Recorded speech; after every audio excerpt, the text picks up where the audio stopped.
Welcome back. Last time we looked at a blockchain and how it works, particularly in the financial context. And we have these transactions that we were creating that move money from one person to another. But there's a big problem with this, and that is what's to stop somebody from just adding a transaction that spends all of someone else's money to them. There seems to be no protection here for that. So what we're going to do is we're going to look at ways to add transactions to a blockchain that keep it so not just anyone can create these transactions. In order to do this, we need to look at another cryptographic primitive, and that is public-private key pairs, and then we'll use that for signatures. So let's take a look at that right now. So here's a public-private key pair. The private key here, it's just, it's a really, really long number. And any number is a private key, right? You could make this be 1. 1 is a private key. It's not a very good one. Lots of people have thought of the number 1 before.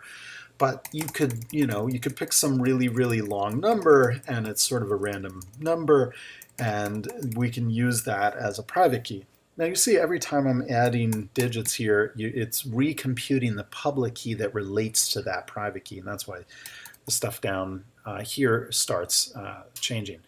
So as the name would imply, this private key is to be kept private. Only you have this private key, and you never tell it to anyone else, okay? And just as the name implies, public key, the public key here, you just tell everyone. This is something that you want everybody to know. This is something that there's no harm in letting everyone know. There is not a way to derive from this public key what the private key is. Okay, so it's just a kind of a public version of this private key that does not reveal what the private key is. Okay, so I'm going to hit my little random number generator, so I get a nice really long private key, and it's not something where the numbers are close together where I typed on the keyboard. It's something a little bit more random looking. And then the system has derived a public key from this. So this is going to be my private key, and I'm going to use this to do signatures. So let's do that right now. So here's a message signature. So here is a message. I'm going to type, hello, Anders, that's me. And I have my private key here, 656, whatever it is. This is my private key. Only I have that. And here's the message that only I have. And I can hit sign and come up with a message signature here. Now this message signature, I can pass to someone else. I'm going to hit my little verify button. I'm going to pass this message signature to someone else, to anybody else. Okay, now of course they don't have my private key because I keep that private and nobody else can see that. But I publicize my public key, and they know that everybody knows that this is my public key. So given this message, and everybody knows my public key, and given the signature that I just made, you should be able to verify this. Now of course if I hit verify, sure enough, the screen goes green. This is a valid message, and I have verified that whoever signed this message and came up with this signature had access to the private key behind this public key. Okay, and if I have kept that private key secret, that must be me. Okay, so that's a message signature and how you can sign something and verify it. Now, instead of just using this freeform text box, let's put some structure around this. I'm going to make a transaction here instead. All right, this is similar to what we saw before. The message I'm going to say is I'm going to send $20 from, this happens to be my public key, to somebody else's public key, whoever this is that I'm sending money to. Okay.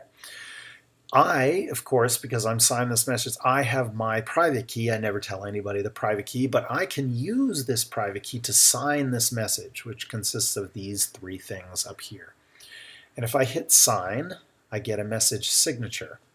Great. All right. Now, I send this whole thing out. I send out my message and my signature to somebody else.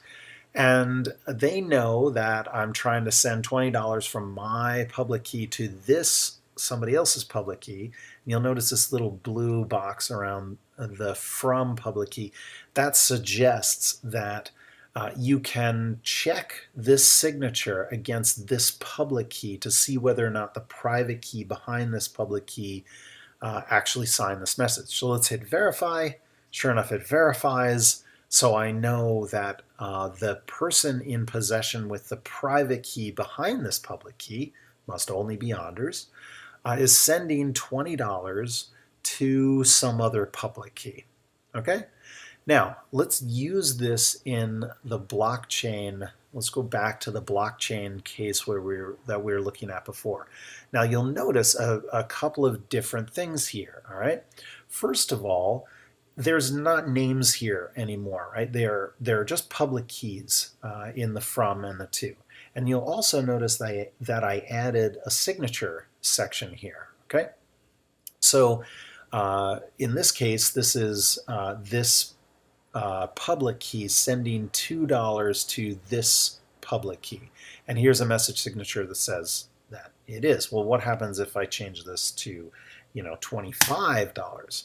Okay, of course it broke the block, but it also broke the signature. The signature is not verified, and that's why the signature is turning red. So while we could press the little mine button, a miner could take this altered block and remine this block, they're going to end up with something where the block is signed, which should eventually happen.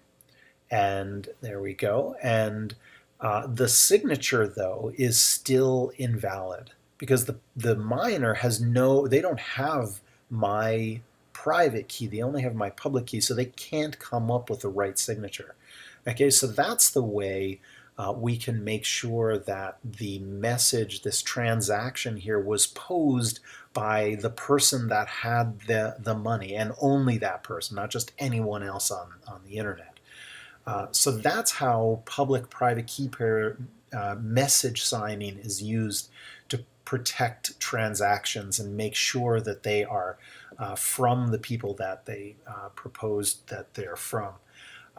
Now, if you think about it, it actually works really well because in order to create a new address, a new public key, the only thing you have to do is go back and come up with a new private key, a new random number. You didn't have to go to a centralized authority to come up with a public-private key pair. You just make up a private key and you use it. You derive the public key from it and you put that out there, and that's how people can pay you. So that's a blockchain. Again, it's a financial context. All successful production blockchains that are distributed use a token of some sort. So they all have a financial context. So that's how a blockchain will work. I mean, I have glossed over a couple of the details, but for the most part, the overall idea here that you're looking at is very similar to the way that Bitcoin works, and many other cryptocurrencies as well. So that's a blockchain. I hope it's helpful to you. Please leave me some notes down below and let me know what you think of this.